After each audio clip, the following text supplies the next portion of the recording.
The first question that I'll be addressing will be in regards to the in-class reading of Ramona.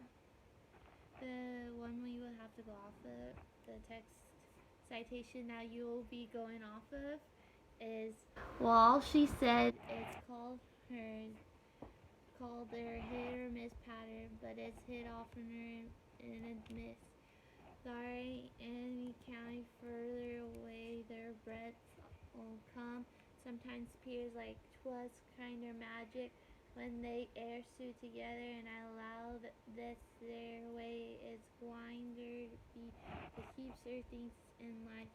It's just a kinder either miss pattern we will all air all on us living on. Ain't much use trying to reckon how it's come about, but the breads does fit heaps better, and your thing come to soon. Ain't never no such color as your thought was gwine to be, but eyes allers, pooty allers. Never seen a miss pattern in my life yet that went pooty. So my response to this is that it is metaphoric and symbolic because the pattern represents like different things in life, pretty much like the struggles that we face every day. It represents like the main themes of this essay, which is humanity, community, domesticity. Depending on what piece of cloth she was sewn in, will determine like the story, the history, the richness that was incorporated into her sewing it a part of the quilt that she was making. The big theme of Ramona was about humanity, community, domesticity. First, it's the theme of humanity. During this time period, Miranda didn't love Ramona as her own like she did for her own child. This was a time when Native Americans were also being slaughtered by the white folks. When she talks about the pattern, the symbol relating to humanity means that there was no real humanity. People were slaughtering each other because they were different in color. Like, for example, in the book, the Native Americans were getting killed by the white people who were coming over to the land and taking over it, especially during like the Mexican American War, which is slightly hinted during the book. The white people were slowly taken, yeah, slowly we were taken in that. Community was a theme because depending on like where you were and you ended up, you were treated differently. For example, when Senorina Moreno was taking care of Ramona after her mother had died, she was treated differently than her quote unquote brother, who that was actually biologically related to Senorina Moreno. And when she ended up going to on her own after she eloped with Alessandro, her and her husband obviously had problems. He eventually died, obviously, but whenever her what's her name? When Aunt Ree found Ramona, she was welcomed and she was, appreciated. She was able to come in with open arms. The last theme is domesticity. Ramona loved with Alessandro when she learned she was Native American and her life was a lie that Morena betrayed. So the love that Morena had for Ramona was all false. Ramona thought Morena loved her, but in reality she didn't. So it was pretty much all deception, perception. So the next one will be the Shirley letters. The passage I have chosen to read is on page 39 and a little bit on 40. But in truth, the whole mining system in California is one great gambling, or better perhaps, lottery transaction. It is impossible to tell whether a claim will prove valuable or not. F was invariably sunk money on every one that he bought.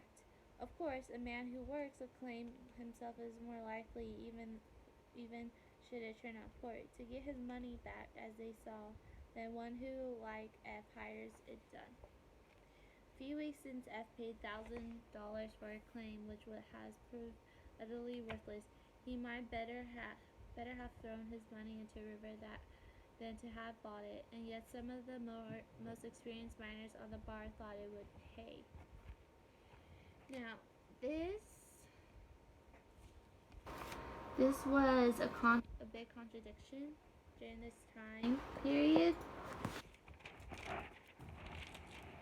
In the past, this cop tells us how basically the mines are a big joke because the owners of them would gamble their earnings away. So basically, the land they buy, they would just gamble it away, or the earnings, like the money that they got from the resources they found in the mine, they would just throw away instead of potentially giving it back to the workers in order to help them with like healthcare expenses, food, water, provide them with better shelter, even though they were only there temporarily during only certain times of the year because of safety reasons.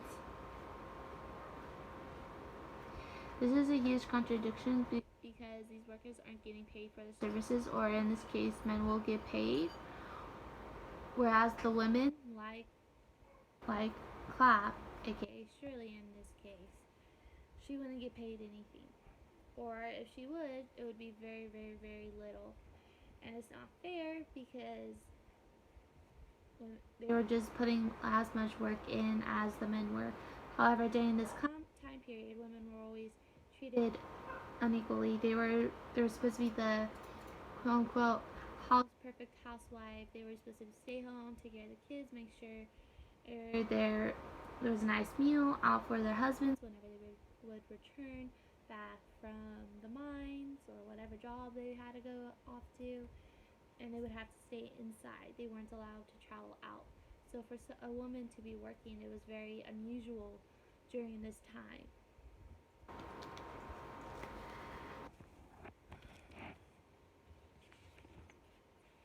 And then her description on the Indians, I didn't find in that passage because I really wanted to show women's suffrage and what it was like down in the mines. But as we discussed in class, the Native Americans and the Shirley letters, the Indians, let me find it.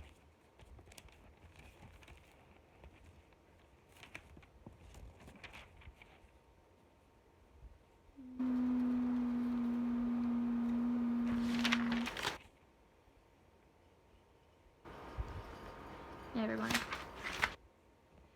But the next passage will be Death Valley.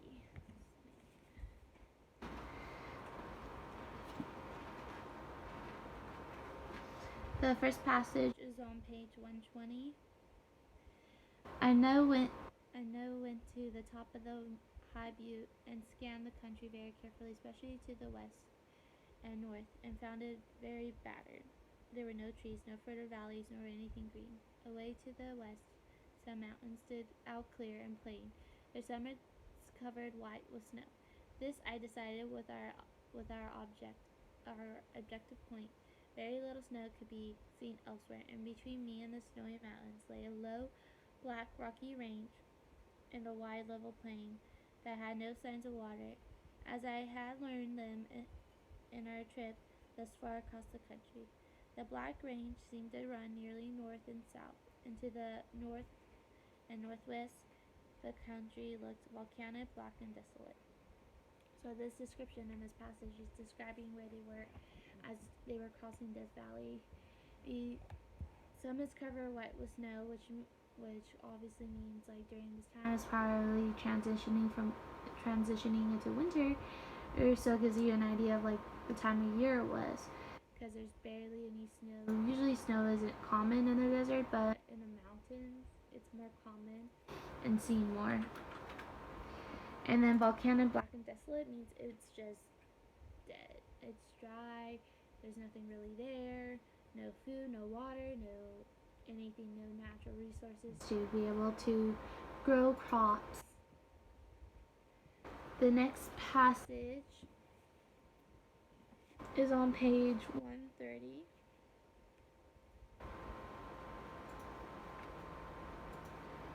The warm spring was quite large and ran 100 yards or more before the water sank down into the dry and thirsty desert.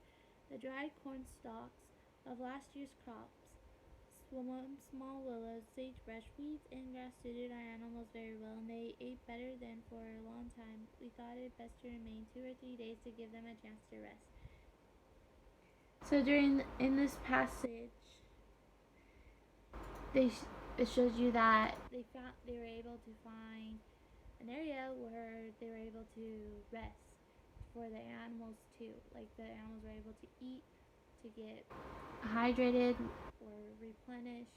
They were able to overall keep on track and keep going because they were able to find the resources they need, like food and water, by looking for like, as it says in here, here's some like sagebrush, like natural resources like grass and things like that. It's vital to pioneer survival because wherever there's plants and life, usually you'll find water. Or even if you were to stumble upon a cactus, for example, you were able to find water by chopping it off.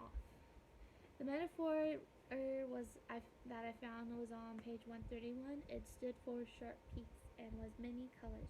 Some of them so red that the mountain looked red hot. This is on page 131. To me, this stood out because it really described like that the mountains during this time period were really, really, really red because of how dry they were and how corroded they were. Here. And it painted a really pretty picture in my head. I can totally see these canyons or these like structures that these rocks naturally formed, and it made a really pretty picture in my head. The article I referred to help me describe was the Death Valley National Park. I put a little quote right here. Due to its lack of surface water and its low relief. So there's not a lot of surface water that is there. However, if you were able to dig into the ground, you'll eventually reach like water that was underneath the desert. And also, if you're able to chop down the cactus again, you'll be able to find water, if anything, if you can't find resources by a certain time. My overall thoughts of the landscape it is a nice place to go visit. I would say it's a really pretty picture to like briefly go and see, but I would not want to travel across it, especially over a long period of time.